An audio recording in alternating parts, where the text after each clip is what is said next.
ৰাজ্যত অব্যাহত আছে হাতী মানুহৰ সংঘাত। আজি পুৱা প্ৰায় 5 মান বজাত বিহালীৰ বুৰৈগুৰি অঞ্চলত এটা প্ৰকাণ্ড বনৰীয়া হাতীয়ে তাণ্ডৱ চলায়।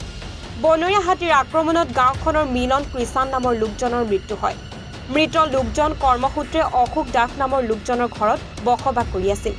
পুৱা মুখ ধুবলৈ বুলি ওলাই যাওঁতে বনৰীয়া হাতীৰ মুখামুখি হয় আৰু লোকজনক হাতীটোৱে আক্ৰমণ কৰাত থিতাতে মৃত্যুক সাৱটি লয় লোকজনে।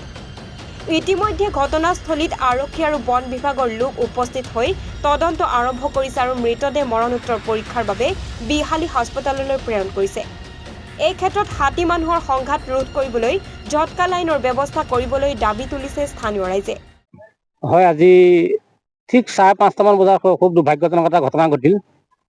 আমি যিহেতু নৈ কাষৰীয়া মানুহে, আজি পুৱা 5 মান বজাত অকস্মাত এটা একঠৰীয়া হাতী এটা আহি থকা অৱস্থাত আমাৰ এই গাঁৱৰে এজন ব্যক্তিক উঠি আহি তেওঁ দাঁত ব্ৰাছ কৰি ওলাই আহোঁতেই তেখেতক মুখামুখি হয়। মুখামুখি হোৱাৰ ফলত তেখেতক থাপ মাৰি ধৰি তেখেতক একেবাৰে ঠুকুচা মাৰিয়ে পেলালে।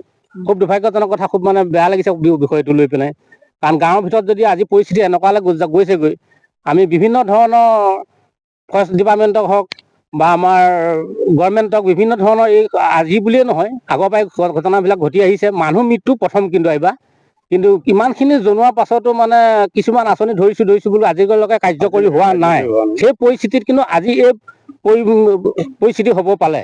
কিন্তু মই গভৰ্ণমেণ্টক, চৰকাৰক এইটোৱে অনুৰোধ জনাওঁ, মাননীয় অসমৰ মুখ্যমন্ত্ৰী হেমন্ত বিশ্ব শৰ্মাক এইটোৱে অনুৰোধ জনাওঁ যে আমাৰ নদী কাষৰীয়া যিখিনি বসবাস কৰি থকা লোক আমি আছোঁ, আমাক জীয়াই থাকিবলৈ অন্তত কিবা এটা আমাক স্থায়ী সমাধান এটা কৰি দিয়ে যেনেকে ধৰক আজি 6 বছৰ আগত আমাৰ ৰঞ্জিত দত্ত ডাঙৰীয়াই এটা আমাক জাটকা দিছিলে। পিপল তলৰ পৰা আমাৰ বৰাজুলিলৈকে যিটো সংযোগী জাটকা আছিল, সেইটো 3 বছৰমান কাৰ্যকৰী খুব ভালে থাকিল। পাছত বেটেৰী ডাউন হ'ল, কিবা হ'ল, বিকল হ'ল। তাৰ পাছত পৰা আমাক কোনো আজিলৈকে আপত্তি জনাইছিল, আজিলৈকে দিয়া নাই। সেই 3 বছৰ কালত কিন্তু আমি সম্পূৰ্ণ জনাত গাঁৱত হাতীয়ে উপদ্ৰৱ কৰিব পৰা নাছিল।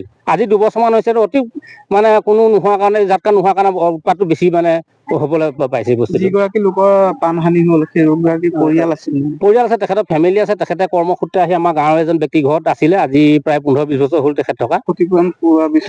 তাকে দুৰ্ভাগ্যজনক, তেখেতৰ পৰিয়াল আছে। তেখেতে কৰ্ম কৰি যেতিয়া ঘৰ পৰিয়ালটো চলাই আছিলে, এইটোৱে অনুৰোধ জনাওঁ যে গভৰ্ণমেণ্টক তেখেতৰ পৰিয়ালটো সংস্থাপিত কাৰণে যাতে কিবা এটা যাতে দিয়ক, তাকে আমিও কামনা কৰিছোঁ। এইখন আমাৰ বুৰৈগুৰি 3 নং বটিয়ামাৰি।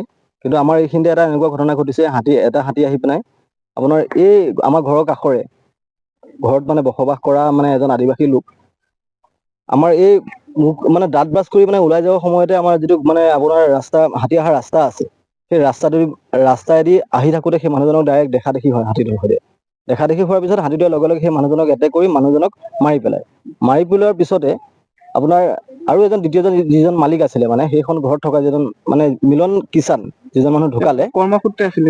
হয়, কৰ্মসূত্ৰে অচ্যুত দাসৰ ঘৰত আছিলে। লগে লগে সেই অচ্যুত দাসে হাতীটো এনেকে দেখাৰ পিছত মিলন অলৰেডি ঢুকাই গ'ল, কিন্তু অচ্যুত দাসে দেখা নাছিলে। কিন্তু অচ্যুত দাস লগে লগে আপোনাৰ সেই ৱালখন জাপ মাৰি পাৰ হোৱাৰ কাৰণে অচ্যুত দাসৰ জীৱনটো ৰক্ষা কৰিলে।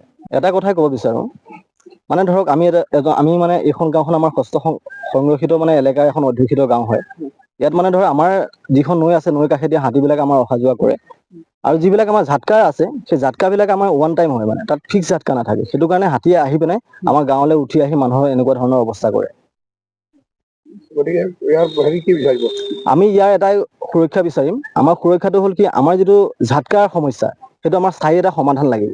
কাৰণ আমাৰ পকা পোষ্ট দি সেই ঝাটকাখিনি তেনেকৈ আমাক দিব লাগিব, তেতিয়া আমাৰ স্থানীয় মানুহখিনি নিৰাপদে থাকিব পাৰিব।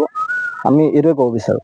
আৰু অনাগত দিনত এই এনেকুৱা ধৰণৰ ঘটনা নঘটে যাতে, সেইকাৰণে আমি ফৰেষ্ট ডিপাৰ্টমেণ্টক ক'ব বিচাৰিম, সোনকালে এটা স্থায়ী ঝাটকা দিয়াৰ ব্যৱস্থা কৰিব লাগে। বিশ্বনাথ চাৰিআলিৰ পৰা আব্দুল বাৰিকৰ প্ৰতিবেদন, এনিভাৰত 24। নমস্কাৰ, মই উৎপল দাস আৰু আপোনালোকে চাই আছে এনিভাৰত। আৰু আপোনালোকক জনাবলৈ পাই মই বহুত সুখী হৈছোঁ যে আমাৰ সকলোৰে মৰমৰ শ্ৰদ্ধা জুবিন গাৰ্গৰ গীতসমূহৰ ভিত্তিত এটা খুব সুন্দৰ ৰিয়েলিটি শ্ব' এনিভাৰতে আয়োজন কৰিছে, জুবিনৰ গানে কি আনে। এই প্ৰথম ছিজনটোত অডিশ্যনছ আৰম্ভ হ'ব আগষ্টৰ পৰা অসমৰ বিভিন্ন জিলাত। গতিকে মই সমূহ কলা কুশলী, বিশেষকৈ যিসকল প্ৰতিভাশীল গায়ক গায়িকা আছে আমাৰ সমাজত, তেওঁলোকলৈ মই এটা আহ্বান জনাইছোঁ তেওঁলোকে প্ৰস্তুত হওক এই ৰিয়েলিটি শ্ব'ৰ বাবে। আৰু তাৰিখটো হৈছে 15 আগষ্ট 2024 চন, এনি ভাৰতৰ অডিশ্যন, জুবিনৰ গানে কি আনে।